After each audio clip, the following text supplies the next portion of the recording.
Kasagod saon, dili gyud nato matag-an kung kanus ang moabot ang panalangin sa Ginoo ni kanato.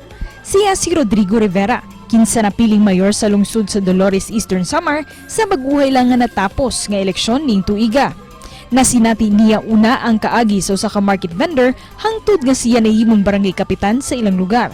Apan karong tuiga, wa niya damha nga sa iyang pagdagan isip mayor sa ilang lungsod, siya ang gipili sa mga tawo nga moduma kanila.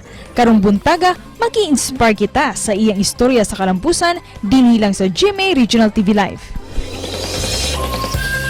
Daghan gyud ang mibilib sa iyang kalampusan sa eleksyon ni atong Mayo 9 makapusog, ato na siyang makauban sa programa karong buntaga bag-ong napili nga mayor sa Dolores Eastern Samar, Rodrigo Rivera.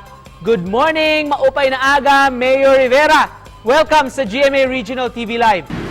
Magandang umaga sa inyo lahat yan. First of all, sa ating Mayor-elect, congratulations sa success mo sa eleksyon noong May 9 dyan sa Dolores Eastern Samar. Kumusta, sir? Ano pong na-feel nyo na kayo ang napili na mayor sa inyong lugar? Unang-una sa lahat, ako po ay nagpapasalamat sa lahat na nagtiwala sa akin, lalong-lalo na yung mga mahihirap na mga mamayan ng bayan ng Dolores. Ako po ay taos-puso nagpapasalamat sa inyong lahat na ako po ay yung pinili na pagkaalkalde. Ako po ay magsiservisyo sa inyo ng tapat at pantay-pantay na pagserbisyo para sa mga tao. Mayor, ano po mga challenges na na-encounter nyo during the campaign period? Magandang tanong yan. Maraming ako pinagdaanan. Alam mo, napakahirap at napakasaya. Alam mo, wala akong mga makinaryas na ginamit laban sa kalabang ko. Maraming tumutulong sa akin ng mga tao na nagbibigay ng 100, ganyan, 200, 500, barya, pagkain, at mga sardinas, bigas, kung ano-ano pa ang binibigay nila. Pag nagkakamayroon na kong pera, yan yung ginagamit ko, pagbili ng gasolina, papunta mga aspirin barangay.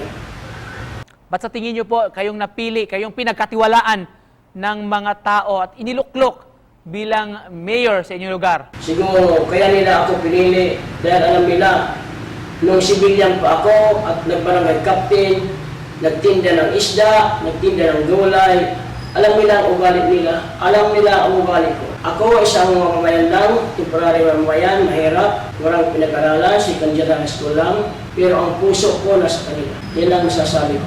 Kaya ako pinili ng mga tao. At sir, ano pong motivation nyo para, ano istorya? Ba't nyo naisipang tumakbo bilang mayor? Ang inspirasyon ko lang dyan, alam nyo, sa totoo lang, wala akong balak na magiging ganito. Dahil hindi ko sapat akalain na mangyayari ito.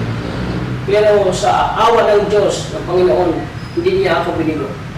Sir, nung kayo po ay barangay captain pa sa inyong lugar, kumusta? Anong mga achievements, anong mga proyekto na na-implement nyo? Maraming mga nagawa ko sa barangay ko. Dahil marami akong ginawa na yung unang-unang kong project, yung pupuntang galing sa barangay Gapaang up to Sitio Bubangkaos, yung daanan ng mga kuliglig. Dito sa amin, kuliglig yun.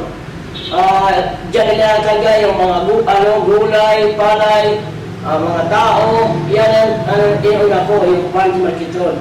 Tapos, no, makahingi ng iba, diyan na sa barangay ko, pinag-ano ko doon sa proper ng barangay ko. Mula sa pagiging market vendor at ngayon, uupong mayor, anong masasabi niyo po sa journey ng buhay mo? Ang masasabi ko lang sa mga tao, lalo na yung mga nagpapangarap na ganito, ang masasabi ko sa kanila, pagputin niyo ang pagkatao niyo. Tumulong kayo sa kapwang mahihirap, lalo ng mahihirap, at ma-achieve niyo ang lahat na pinapangarap niyo. Mayor, ano pong tututukan nyo? Ano mga plano mo sa pag-upo mo bilang mayor sa Dolores? Alam niyo, magandang tanong yan. Dahil ngayon hindi pa ako nakakaupo ng ganito dahil June pang ano ko. administrasyon ko. Ang masasabi ko lang sa lahat ng mamamayan ng Dolores, lalong-lalo na yung mga tao na naghihirap, ang masasabi ko lang sa kanila, ang una kong project, alam ninyo, ang pinaka-importante ko, hospital, irigasyon, drainage, patubig, street light, lalong-lalo na itong Pantuan Kitron. O, yan mga, yung traktor, at saka yung ng palay, yung dryer, yan, dryer. Yan pa, tourism, lalo na yung tourism. And finally, Mayor, mensahe niyo po sa mga taga-Dolores, sa ating mga viewers this morning. Ako po ay nagpapasalamat sa inyong lahat, sa lahat ng nakikinig o nakikinig dyan. Maraming salamat at magandang umaga sa inyong lahat. Thank you so much for joining us this morning, mga kapuso. Mayor-elect sa Dolores Eastern Samar, Rodrigo Rivera. Congratulations and thank you, Mayor. Salamat. Maraming salamat sa inyong lahat dyan.